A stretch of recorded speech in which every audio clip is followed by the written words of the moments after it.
Let's just go by. Come, put. I think the first concept for what turned into play was to have a table that kind of moves away as you approach it.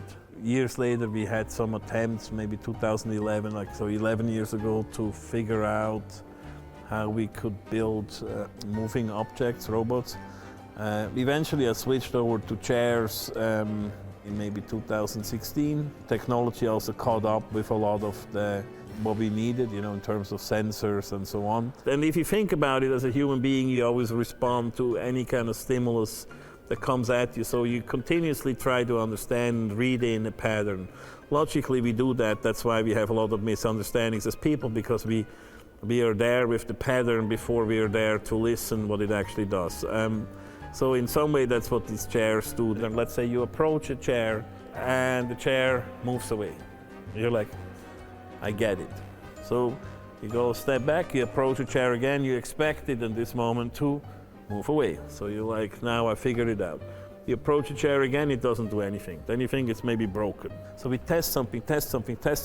If something takes a second to respond, we already think it doesn't work. Like in our daily life, you ask something, you don't get an answer, you ask again, and it's maybe the answer is more complex, but you don't listen.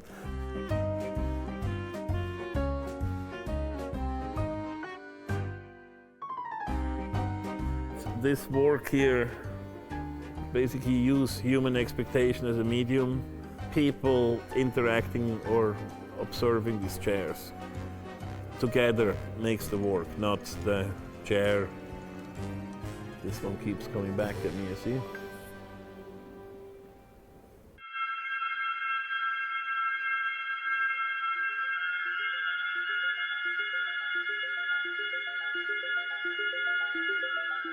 And that part is really looking and recording and whatever, like in a plan, there is this view, the side view, the top view, whatever.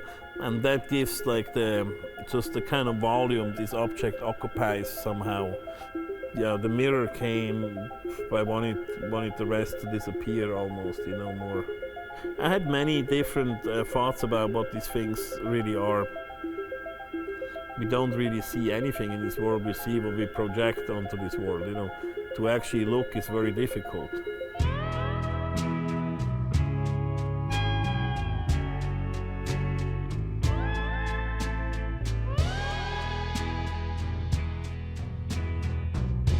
There's a series of these candle portraits, and they usually are people, in all cases, pretty much people I know, and some of them I know very well.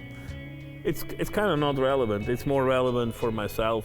I mean, most people that come to this museum here, they don't know my friend Francesco, who happens to be a curator. So when we were taking all these recordings and photographs, he always stands there, as he always stands there with the phone. These poses I look for is actually always the more go-to relaxed pose of a human being. Richard Avedon made this portrait series in the American West. So they put this white backdrop down, that's in the 70s. It was a big thing. Each shot you put in this thing, you have to go change it and take the sheets of film out. And also it's a different time.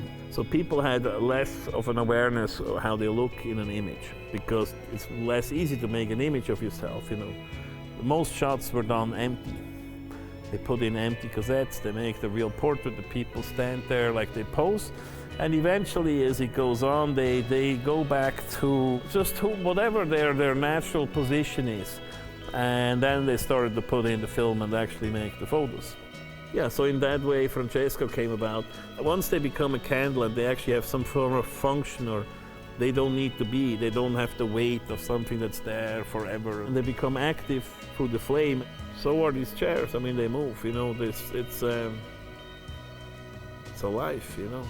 As any sculpture or any portrait in art, as time moves, the individual usually recedes into the background, and the image the person creates come in the foreground. I don't know. It's too hard to think about the future.